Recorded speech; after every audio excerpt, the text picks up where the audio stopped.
Εξομολογήστε το Κύριο ότι αγαθός αλληλούια, ότι στον αιώνα το έλεος αυτού αλληλούια.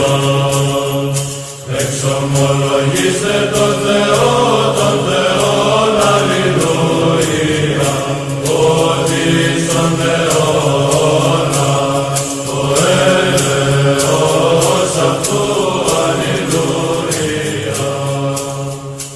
Εξομολογήστε. Someone once asked a man, describe how did you go bankrupt? And the man looked at him and answered, well, it happened gradually and then very suddenly. And as we stand on the precipice today with the multiple events unfolding around the world, I can't help but feel like that is going to be how we're going to be explaining this situation to possibly our kids or our grandkids. How did it get to this point? Well, the buildup was gradual, and then it happened very suddenly.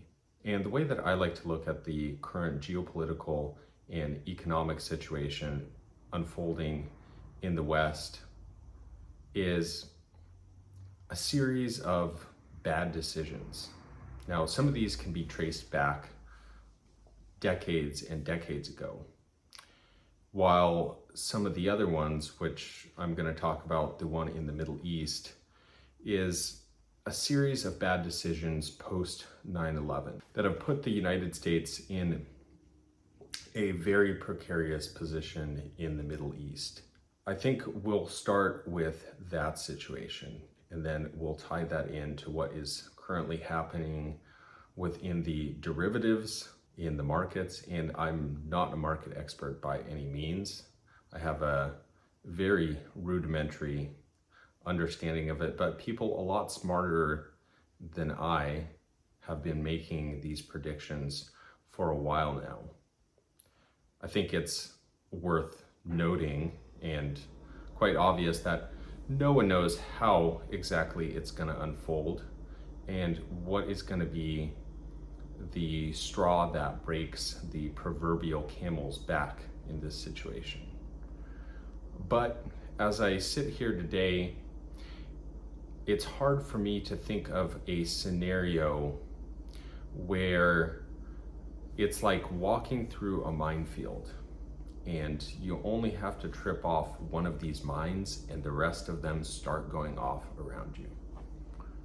And that's how I look at the current situation. It's not a matter if we can dodge one thing, it's can you dodge 10, 20 different catastrophes at once and indefinitely. Some of them, like the economic situation, are to a point where even if somehow the economy keeps going and there's no crash within the next few months, within the next 6 months, can it go on indefinitely? How long can this fiat currency last? And there's great examples that show that every fiat currency does collapse. So it's not a question of if, it's just a question of when and how and why. And the how and why aren't very important in terms of once it collapses, but it is important in terms of if you are looking for signs or if you are just trying to stay aware of what is happening in the world, what should you look for? So let's begin with the current geopolitical situation in the Middle East. As many of you are aware, and if you are paying attention to what is currently happening with Israel and the Palestinians, you know that Joe Biden just pledged support. I think there's already been 45 planes that have arrived with military equipment. Now, the situation as I see it is simple in the sense that the US is basically being baited into this involvement in this conflict. Now, once their involvement begins, just think about how many different Islamic and Arab nations have some sort of beef with the United States. Let's just go down the list. Syria, we have Iraq, we have Iran, which the US has been picking a fight with for the past decade at least. And if you hear the rhetoric coming from the United States, they are just dying to get a chance to get into conflict with Iran. Then you have Libya, you have Afghanistan. And so as you start to look at this situation, you realize that this would not be a war like the war in Iraq, where it's the United States versus, Saddam Hussein or the Iraqi government, but we're with the Iraqi people. No, you have more of a battle of civilizations, where the decisions that the United States has made in the Middle East in the last 20 years, starting with the debacle of the Afghanistan invasion and ending with the departure from Afghanistan, that, as everyone admits, was a complete disaster and a complete failure and embarrassment. We take the Afghanistan situation, we take Iraq, we take Syria, and now we take the conflict with Israel and Palestine. Now, the United States has pledged its support for Israel, and they are saying things to try to save face in terms of wanting to provide humanitarian aid for the Palestinians. But they are not making any friends in the Arab world. And if they are militarily involved with Israel, it's only a matter of time before a number of groups, Hezbollah, Hamas, Iran, Syria, any one of these groups could instantly start fighting with the US. And in the Muslim world, you are the outsider. You are the one that is not wanted there. Now, what the United States also has currently is multiple bases in the Middle East. Now, originally, when these bases were built and constructed, they were done so in a way to exert influence over that area, to have some sort of military presence that gave them leverage. And in isolated conflicts, you could argue that this tactic of having military bases spread throughout the Middle East and throughout Africa was a tactic that worked for that time period and for a limited time period. But you can look at these bases now as targets. Very, very many targets, not to mention the two large aircraft carriers that are parked in the Mediterranean. You can look at the United States presence as a series of targets. And over the last few decades, they've made a series of enemies. In my opinion, I think if there were to be attacks on these US bases, it would not be surprising if you were to see them fall one after the other, like dominoes. And for the nations in the Muslim world to rise up and say, you know what, we're tired of you guys being here, it's time to get out. Couple that with what is also happening in terms of the oil crisis. Now, there's no shortage of oil in the world, and I have a video talking about how the whole idea of peak oil and the whole idea of biogenic oil production is false, in my opinion, and in the opinion of hundreds of other scientists that just don't happen to be based in the United States, but in Russia and Ukraine, that is very common knowledge. And I shouldn't say common knowledge, but that is the prevailing theory for oil production. But anyway, leaving that aside, the United States has had a series of, I would say, very failed interactions with the Saudis. It would not be hard to imagine if the Saudis, already knowing this, use this as a huge lever against the United States. And what do I mean by this? Well, the United States is known for applying sanctions and for applying pressure around the world to try to bend countries to their will. And I would say that I don't think there's a single example of where sanctions have actually achieved their desired outcome. I would say that most of the time they actually backfire and they only embitter the nation against them, and they do not achieve any of the political goals that they had intended to achieve. Now, for the Saudis, they don't have to do sanctions in the sense that the United States would do. They just have to say, you know what? If you don't do this list of X, Y, and Z, we're not going to sell you oil anymore. Or they don't even have to do that. They can just say, we're cutting off the oil. If you'd like to buy some again, do X, Y, and Z. Or however many things they have on their list. And so the United States is in a predicament that is hard to overstate.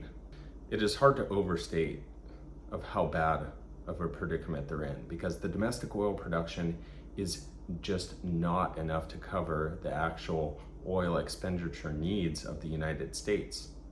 And the bad policies involved with the Keystone Pipeline, and I don't necessarily want to argue on whether or not that would make any difference, but the policies as a whole have made the United States dependent on foreign oil. Now, the geopolitical moves and the wars of the last 2 centuries have made the countries that are the oil providing nations combative and adversarial with the United States. So now you're dependent on a fundamental resource to run the economy with nations that you have offended and embittered toward yourself due to your bad policy. Now, another country that has tons and tons of oil is Venezuela, which, if you can recall, Venezuela does not have the warmest relationship with the United States for the exact same reason, because when Maduro, and now I'm blanking on his name, was elected president, they wanted to install Guaido, there it is. They wanted to install Guaido instead. And so Venezuela, I believe, refused to sell oil to the United States. So the United States is in a complete conundrum when it comes to where it is going to receive the bulk of its oil if its tap is cut off from the Saudis.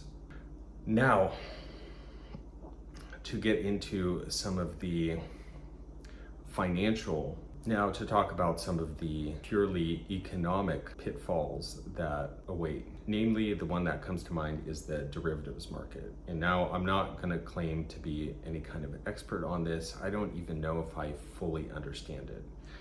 But people, again, smarter than I, say that this is a huge problem. And so I'll give you the very layman's breakdown of what this means. So the derivatives market is this form of insurance. And you can think of it as, buying life insurance or, some sort of insurance. And so investors make these investments and then they buy insurance for their investments. Well, the insurance policies that they've taken out for these investments exceed the amounts that these investments are worth. So let's say one of these investments goes wrong and this investor says, well, I just lost $100 million. I'll just go to my insurance company and collect my 100 million. And the insurance company looks at him and says, well, you did buy the insurance policy and it looks like you're all paid up, but the only problem is there's about 2,000 other people that happen to buy that same insurance policy, and you're number 127 in line. And so the total value of what one of these insurance companies, for lack of better terms, could pay out could be trillions of dollars. But they only have billions.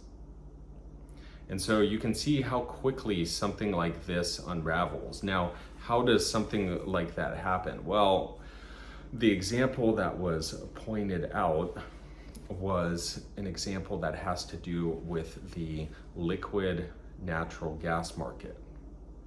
And if you can recall, when Joe Biden didn't blow up the Nord Stream 2 pipeline, that there is not as much liquid natural gas flowing into Europe as there had been in the previous year. Now, what happens when there's a shortage of a commodity? Well, typically the price rises when there's a shortage of a commodity, right? It doesn't stay the same, it doesn't lower, it rises. Well, some of these derivatives contracts that have been written are in a position where they're going to be severely upside down once the price of liquid natural gas goes over a certain amount. Now, as we head into the winter, the likelihood of that happening becomes greater and greater as the supply dwindles and dwindles. So that's just one example. Now, when that domino effect starts, again, no one knows how something like this could play out, but it would not be a stretch to say that this could have a ripple effect into the rest of the economy, into mortgages. This could result in actual gas getting shut off for people. You can see how just this one incident could spell an absolute disaster for the economy. Couple this with the ongoing conflicts around in the world, and it is not a stretch of the imagination to see how this could turn into a giant quagmire and a fall that has not been seen, at least in this country, in the United States, for quite a while. Now, the reason I wanted to make this video was not to paint this picture of doom and gloom, but rather to inform people that they should not be surprised in the least if something like this does happen. There shouldn't be a feeling of shock if there's no gas at the gas station. There should not be a feeling of shock if trucks aren't delivering food. You should not be shocked if you see that the United States is in an active armed conflict with possibly multiple countries. This should not come as a shocking bit of news to you if you have been paying attention. And you should also not be fearful. Now, of course, that's not to say that the situation isn't terrifying, but the whole other reason for making this video is because men need to have the courage to live through these situations and to be useful to the people around them and to be pillars of society when society starts to crumble and decay. Now, for most men, if you're not already signed up for the military, I don't think the way that this will play out is that we're going to be fighting some battle overseas, or there's going to be an invading force in the United States that you have to fend off. The threats of other countries wanting to take over is another thing that you need to be able to learn to spot, because it is propaganda to the nth degree. Now, I'm Russian born, and one thing I've noticed with the American psyche is that and I hate to generalize, but let's just say the mainstream American psyche is that they tend to paint other peoples as enemies, and there's this level of projection. For instance, with China, there's always, you hear it from the Republican side, like the Chinese are looking to take over, they want to take us over, they want to control us, they want to do this. Well, in reality, China is interested in trade and it's interested in economic development. There is no interest from the Chinese people or the Chinese leadership to take anyone over.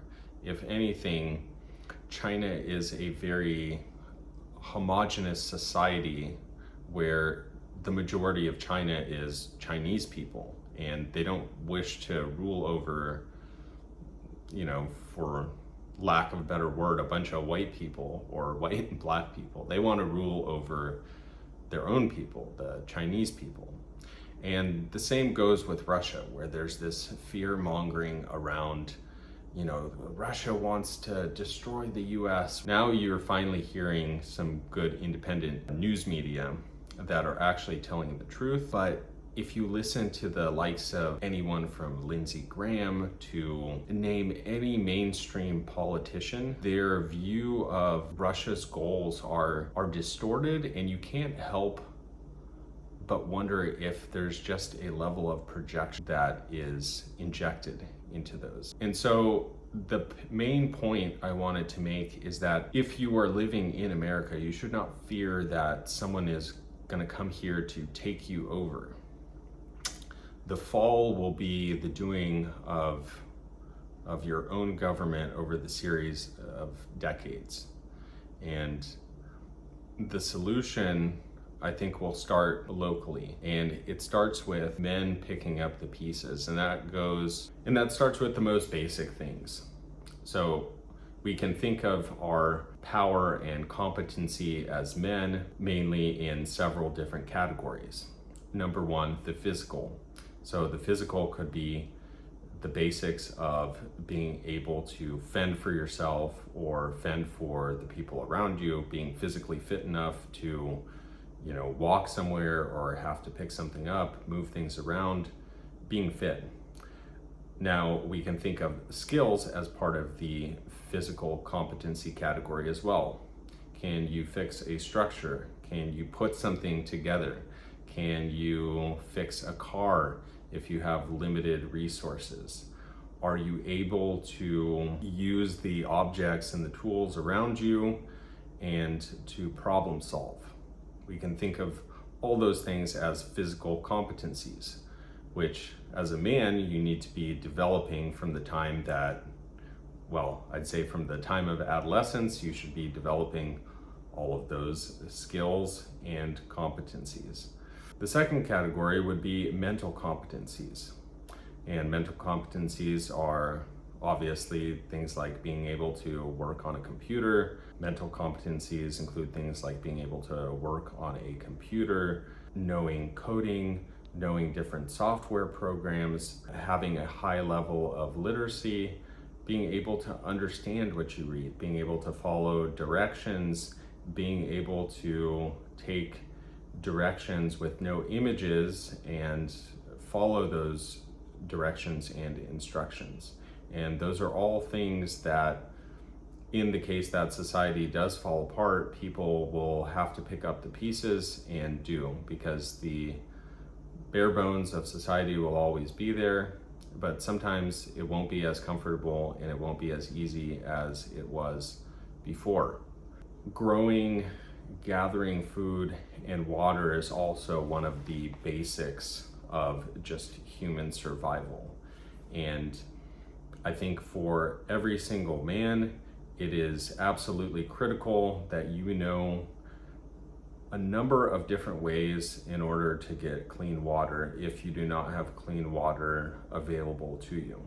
Now, you might be thinking, and you might be having a hard time imagining a scenario where you just don't have access to clean water. But you should have that skill no matter what. So there are a number of ways to get clean water, and right now you have access to the internet.